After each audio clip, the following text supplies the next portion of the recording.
Welcome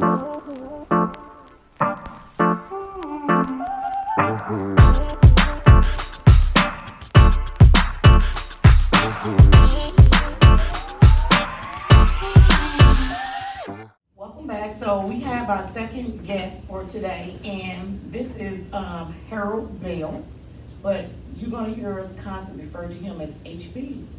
So that's his stage name, so he like to use it. So welcome, HB, Well, thank you to so She much. Became Me podcast. And you might be calling me Jumbo Love before it's Oh yeah. Because Well, I'm still in Jumbo Love mode. I just left 4 hours of him this Well, morning. why don't you go ahead and start off by telling our audience about what you do and the podcast that you have. I must say that HB showed us so much love with the She Became Me team of women. When we first put the book out, he invited us to his podcast, and he had us on repeatedly every Saturday to just get us some exposure, get us out, and just help with the awareness of the book. So we was really appreciative of that. So HB, go ahead and kind of tell our audience about. I am just so honored, man, to be on there, because normally I'm the guy asking questions. Right. But no, Radio Next was spawned 10 years ago. I started doing the show Jumbo Love. I grew up a little chubby kid in Indianapolis named Jumbo. And when the opportunity came for me to have a radio show, I said, what will be the premise of this show? And it was, all community all the time, kind of like my grandmother was, just serving and helping the community. Right. And you start to think about, when were the best times in your life? Right. This little fat kid named Jumbo, that is when I was at the purest form of who I am. So, you grow up, you learn some things, and have an opportunity to do a show. And if you're gonna brand anything, brand that element. And Right. so Jumbo Love started 10 years ago. Okay. And then the Community Rule Nonprofit, which is a community development nonprofit where I create programming. What's the problem? Let's fix it. Okay. I don't have to be the one administering it. I just say, okay, here's a way that we can really fix some problems, understanding data, understanding what these people who are giving the grants are looking for. So Okay. using the two together, I just said I'm gonna stay in this garden of grassroots organizations and grassroots people, people doing fresh ideas like, She Became Me, a letter to my younger self, and being on the front end of that, and then just get to sit back and watch it blow up, a year and a half and 2 years later, watching it blow up, like you guys now interviewing folks and doing this podcast. So I'm just blessed and thankful, so. Yeah, so also, HB is a published author as well. So tell us a little bit about your book and, how did you arrive at, I think your book is a book of poetry, It's a right? book of poetry, prose poetry, Okay. and it is a book of positive prose poetry. Okay. My thing is, everything has a song, everything has a theme, everything has a rhythm to it. And if you can find the positives, you can make lemonade out of lemons. You can, recall incidents that, are life-changing, much like when I'm reading a book and watching all these ladies overcome all these different obstacles. Right. That's poetry. Right. And so I decided I'm going to write some things that create positive thinking and ways to help young brothers reflect when they read the poem. And then you have them, if you want, trying to teach writing, don't give an A or a B because of what they wrote. Give an A or B because they wrote it. Yes. That individual feelings on that. So, Yes. Worspirations, this love song called Life was, it was just a compilation of poems that I just kind of built chapters around all the things that are important. I'm a funny guy, so I wrote a chapter called Funny Side Up. I'm a lover, so I wrote, at the time I was married, I wrote a whole chapter to the Queen. I'm deep in thought, so I wrote one called, Really Now. And so all the different chapters are just reflecting the ideas and the things that I think consciously and put it in my song, and I can throw some words out. Can you give us the tagline of my favorite one? Remember I told you that favorite one I like about You Don't Deserve to Win, the fear about fear? Yeah, it's called Atmosphere, and it's ATMOS-FEAR. And the atmosphere most people live in is that they want something, but then when they get to that area, they are afraid to pursue. So the poem line starts, the rules are established, let the games begin. If you're afraid to lose, you don't deserve to win. And people are just so afraid, they are so afraid of losing that you can't win if you're afraid to lose. You have to go out there and put it all in, so put your work in. and then let the chips fall Yeah. where they may. Yes. But on the backside, you win every time. That's right. Because you did something other people didn't, you know, if people say, how many books did you sell? I tell them, I don't know, and nobody cares. I got a book that 150 years later, somebody might pick it up and say, who was this dude? And it's Exactly. there forever, so you know, Yes. you never lose when you go do something That's right. extraordinary. Exactly. And that's the reason, and you know, I keep telling you this over and over every week you come That's in. right. I'm so proud of you ladies for Thank you. putting it down. Thank you. Because when you put it down, it's down. And you learn to start and finish something, and man, that's bigger sometimes than the reward, that's Yes. bigger than the Yes. accomplishments and Yes. the trophies, starting something, finishing something. And Right. we just have to get more to that thought, I think. Yeah, because I plan on using that last little slogan Yeah. that he has about, you know, if you're afraid, you know, you're not gonna win. Yeah. So just so people will know, the HB gave me permission, so when I start. I'm so honored, I don't even know what to do with myself. They'll say, oh, that's HB stuff, but Yeah. she the one using that, he gave me permission, so. I got another one though, I would like to say, I What wrote is one it? called Sunrise, and every morning I wake up, and this is kind of like relevant to me, and it goes, peace was so still as I opened my eyes, the silence was so loud, I could hear the sunrise. And so it's like just me and God, and it's Yeah. like, Wow. that silence is so loud, Yes. you know, that Yeah. silence is so Yeah. clear, Yeah. that before you get in this hustle bustle of the Yeah. world, Yeah. you can capture that silence with God, man, Right, that moment. So, you know, that's one of my favorite ones out of the book as well, so. Okay. That's great. So I wanted, the tagline, all community, all the time, a motto that you live by. How do you teach the young people, especially the young people of today, to value community? I think you have to show it. You have to be there, you have to do it. You have to model, We're so be a busy model. talking, we're so busy spitting out rhetoric, and they're not listening. What Right, they do is right, they right. watch. And I Right. got some little dudes that, you know, after about 6 or 7 times you're there, you don't have to be there, and they recognize it. That has more impact Yeah. on wanting them to do something more than they ever could Right. do. Having social responsibility comes from showing it. We can Yes. talk all day long, but Right. if you're not there, they ain't gonna believe it. Right, You gotta be right. there. Right. So, you know, I just say, that if you really want kids to do something, show up, be there, and show them what to do. You don't have to talk a lot. They'll follow you around.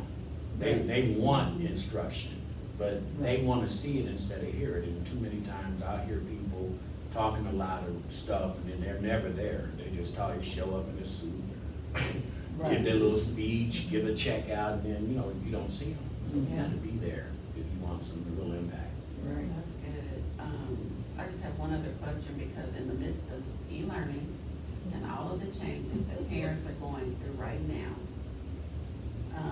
you have a focus on literacy, the importance of education, understanding, learning. Well, I'm gonna say community rule. Yeah. I wanna represent it correctly. Reading, understanding, learning, and education. Yeah. Can you give advice to the adults that maybe they're not as educated? Maybe they haven't, they're challenged with helping their children navigate this e-learning. Our whole world has turned upside down. Absolutely. And so, do you have a different message for adults who haven't necessarily,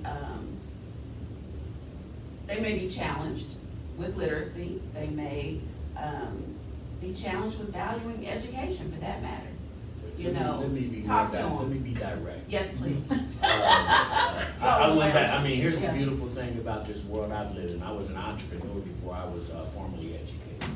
So I had like 28 years into being a businessman before I went back to school to validate my nonprofit. Yes. Because my ex-wife and my business partner at the time had 2 masters in reading and literacy, and she's the one who really turned me on to the discrepancies in the Lexile scores, which is what grade you're reading at. Yes. And the 3rd graders, when they're starting to build prisons based on those Right. Lexile scores. Right. And then all these dynamics that data was producing. So when I went back to college in 2011, I graduated in 2014, and one of the challenges I had is I was doing all online curriculum because I was too busy to Yeah. go on campus. Right. I went, excuse my French, I went through hell Yeah. the first semester, just trying to navigate, figuring out how to pass this course. I Right. knew the content, but Right. I couldn't get into the portal. I Right, couldn't right. get into my Right, site, right, you know? right. And so I said, I'm not the only person dealing with this. Yeah. I wrote a curriculum Mhm. my last year in school about a community development program called Skills. And I started doing data and research, and Skills is the senior computer information literacy and learning sessions. You know, all that Alright. stuff. Yeah. So I built this program to teach seniors, and I started doing data and found out African American seniors over 65, only 28% are on the internet. Oh, yeah. So that problem you're talking about is Yeah. real. Man, we gotta get learned up. Yes. We've got to take it upon ourselves as older individuals Yeah. to say, if I wanna help participate in my grandkids or my Yes. nephew's education, Yeah. if I wanna be part of this new commerce that's Right. happening, cause you got skills that are so valuable Right. that you can get paid now sitting at home if you learn just a few skills. Right. So I'm like, okay, people, let's learn ourselves up so we can be Yeah. back part of this marketplace. Right. Let's learn ourselves up so we can teach our young people African American history like never taught before. Right. I'm teaching the young kids now, being able to go out here and Google about real people. Right. James Bond, I mean, I know Martin Luther King, Harriet Tubman was Right. cool, but there's some black folks out there that our Right. young people Right. need to know about, that That's they can right. probably better identify where Right. to become somebody I think I could be. Exactly. Good. You know what I'm Yeah, saying? yeah. So I'm about, okay, we gotta challenge ourselves to learn up. There's no excuses anymore. Yeah. Just to me, there's no excuses anymore not to get information that can help you, advance your life, advance your family's life. Good, no excuses. No, Right. none. None. Which, you speak about starting and finishing, and in the season that we're in, like right now, it's kind of a challenge for people to even get started. And then when you speak about, finishing, what would you, what can you share with people who they can get started or start getting started, but finishing well and finishing not alone but with a village? For instance, I'm the Dean of Students for Urban Technology Academy. It is a next level job grant provider for CompTIA Plus, CompTIA security certifications, and it's a 12-week course. In those 12 weeks, my job is nothing more. I've got a guy that does the curriculum and feeds them information on how to do it. But once a week, I gotta be on every last one of these people, let them know there's somebody that loves you, that gets it. We have to challenge ourselves as people who have made it to go back and remember those hard times. Yes. When we was going up them hills, and, man, I don't think I can do this no more. Yes. Oh, yes, you can, and somebody calls you Yes. that is influential in your Yeah. life to remind you, yes, you can. Yes. And so I think when you've done something, you gotta remember what you went through when you were doing it. And the people who helped you get over it, and then use that same energy to help people who are trying to do something, because this isn't a one-man race. Right, right. We have to be, like I'm gonna keep using it, socially responsible. Yes. Because you've done something, the job ain't over. If you've done something, and what I hope before I die is that there's some young people out there watching me. Yeah. Yeah. Mr. HB did this for me. Yes. Let me do this for somebody. Yes. Right. Mr. HB was there when I was hungry, fed me, didn't want nothing back. Right. Let me do that if I see somebody. Right. You know, if we do that, we're just better, but I think we try to make it too magical and too hocus pocus, if I might add. Yeah, This, yeah. man, this is real Yeah. simple. Love somebody. You know, if you see the time to love somebody, love somebody. Right. It don't mean being used by people who are just trying to use Yeah. you, but Right. love somebody. Right. And let it be. You know, let it be, walk away, don't expect nothing back, just love something. Exactly. And walk away, we were talking about that yesterday too. Yeah, yeah. And, you know, man, real love, pure love is when you give something, you don't want nothing back. That's right. Right. You just give it because you know it's needed, God said do it, just go do it. Yeah. And walk away, and then whatever the Mhm. universe has for you, That's right. when it happens, you can be thankful. Yeah, actually, that's how you fill your cup. Yeah. I mean, because actually, people don't, their cup is empty Mhm. because you're not loving anybody. Yeah, you always think about what So I you- can so you're get. empty, right, so those are the things that really fill you up. And I know folks, in the name of Jesus, in the name of community service, in the name of a whole bunch of other stuff, just really Right. just all about what they're about. Oh, yeah. And, That's right. you know, that's the sad part, because as you mentioned, when these kids are watching, they're picking up on that too. picking up on when That's you're, right. when you're fake. They're Yeah. picking up when you're not genuine about your level Yeah. of giving. Yes. So we have to be careful, Mhm. you know, about our brand, our Yes. agendas. Yes. Yes. Yeah. I did have a question. Again, looking at some things that are going on in our communities in Indianapolis, the conversations around racial equity, systemic racism. What are some programming needs that you see that aren't being fulfilled right now? I think that we need to bring the science and the data that is before us to use it to help our community understand. For instance, I work in the world, and this is just one example of working with autistic children. Yeah. And the discrepancy is crazy when you start looking at the diagnosis of being 6.3 years of age and the treatment of 7 years of age happens for white kids, African-American kids is 7.8 years of age and diagnosis. Sometimes it's 5 years later at 13 before they receive the treatment. This is systemic amongst our educational programs. For instance, our African-American youth are going into kindergarten with 400 words in their vocabulary, and white kids are going into kindergarten with 1,200 words in Right. vocabulary. Remember when I said about the school to Right, pipeline? right. Yes. Okay, if you don't know how to read by the third grade, Right. so you start putting Right. all these dots together Mhm. and start thinking about all these different ways that this systemic ways that they are keeping us either going to prison or lower income families or right. whatever. It starts, man, we've got to be better from the time we know our sisters are pregnant. Yes. If you wanna start really Yes. talking about fixing the problem. Yeah. From the time of conception, this village that we talk about, Yeah. Yeah. needs to Yes. start getting resources for those mothers if they don't have fathers around. They need to start getting reading and literacy programs as early as possible for these people. We need to start talking about nutrition because nutrition is a big part of Yes. how you learn when you go to school. So we wanna really start talking about nipping it at the bud. Mhm. Yeah. Start at the seed, Yeah. you know, from the time of conception, and be adamant about how do we help these young mothers Right. bring these kings and Right. these young queens into our society where they got resources and they got infrastructure of hope and help. That's what I would say. Yeah. How did you, get into the, becoming a behavior technician? Cause I work with HB, you know, we do that with autism kids. The same way I met you and started talking, I mean, same way I'm getting interviewed up in this joint, not interviewing somebody. I mean, Dr. Jane Gibb came to my show and she was a Yeah. neuroscientist and I found it fascinating Yeah, about 4 years yeah, ago. yeah. She is a sister from Malaysia, which, Yeah. you know, and let me say this, when working with somebody from another country Mhm. who is a doctor and has had big skills. Yes. The welcoming of my intellect and stuff is unbelievable because white America, I'm just gonna be Yeah. candid, Yeah. these doctors here wanna keep you in your place. Yes. And this sister's one of the baddest sisters about exploring the brain on Yes. earth, and she just lets me do my thing. Yeah. And, you know, just lets me get creative and Yeah. add ways that we can develop programs. So Yeah. I was interviewing her. Okay. And the conversation stuck.